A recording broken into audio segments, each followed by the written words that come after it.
ಇವತ್ತು ಒಂದು ಹೂವನ್ನು ತೋರಿಸ್ತೀನಿ. ಅದನ್ನು ನಾವು ಫಸ್ಟ್ ಏನು ಅಂದ್ಕೊಂಡಿದ್ವಿ ಅಂತಂದರೆ ಸಕ್ಕರೆ ಹೂವಿದ್ದು ಗಿಡ ಬಳ್ಳಿ ಅಂತ ಅಂದ್ಕೊತಿದ್ವಿ ನಾವು ಚಿಕ್ಕ ಹುಡುಗರಲ್ಲಿ. ಈ ಥರದ ಈ ಹೂವು ಕಿತ್ಕೊಂಡ್ಬಿಟ್ಟು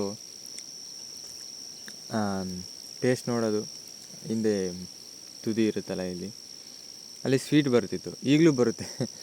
ಆವಾಗ ಈ ಥರ ತಿಂದು ಆ ಥರ ಸ್ವೀಟ್ನ ಹೇಳ್ಕೊಂಡು ಸಕ್ಕರೆ ಗಿಡ ಸಕ್ಕರೆ ಬಳ್ಳಿ ಅಂತ ಕರಿತಿದ್ವಿ. ಆದರೆ ಇದನ್ನು ಹಲ್ಲೆ ಬಳ್ಳಿ ಅಂತಾರೆ. ಈಗಲೇ ಗೊತ್ತಾಗಿದ್ದು ನನಗೂ ಇದ್ರ ಹೆಸ್ರು ಏನು ಅಂತ ನೋಡಿದಾಗ. ಇದನ್ನು ಹಲ್ಲೆ ಬಳ್ಳಿ ಅಂತಾರೆ. ನೋಡಿರಿ ಹೇಗಿದೆ ಅಂತೇಳಿ. ಆ ಹೂವನೂ ತುಂಬ ಚೆನ್ನಾಗಿ ಕಾಣುತ್ತೆ ಒಂಥರ. ನೋಡಿರಿ ಯಾವ ಥರ ಇದೆ ಅಂತ. ಆ ಡಿಸೈನೇ ಒಂಥರ ಸೂಪರಲ್ಲ.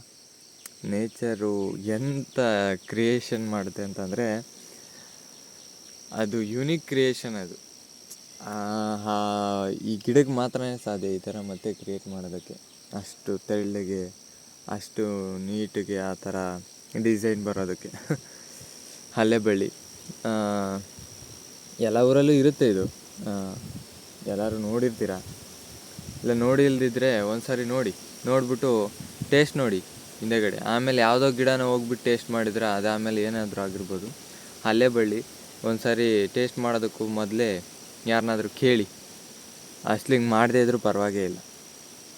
ಹಿಂದೆಗಡೆ ತುದಿನ ಬಾಯಲ್ಲಿ ಇಟ್ಕೊಂಡು ಚಿಪ್ಪಿದ್ರೆ ಸ್ವೀಟ್ ಆಗುತ್ತೆ ಅಷ್ಟೇ. ಇದು ಹಲ್ಲೆ ಬಳ್ಳಿ ವಿಡಿಯೋ.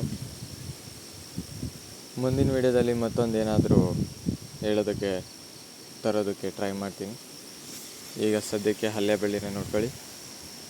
ಮುಂದಿನ ವಿಡಿಯೋದಲ್ಲಿ ಮತ್ತೆ ಸಿಗೋಣ. ಇಲ್ಲಿವರೆಗೂ ನೋಡಿದ್ದಕ್ಕೆ ನಿಮಗೆಲ್ಲ ತುಂಬ ಧನ್ಯವಾದಗಳು.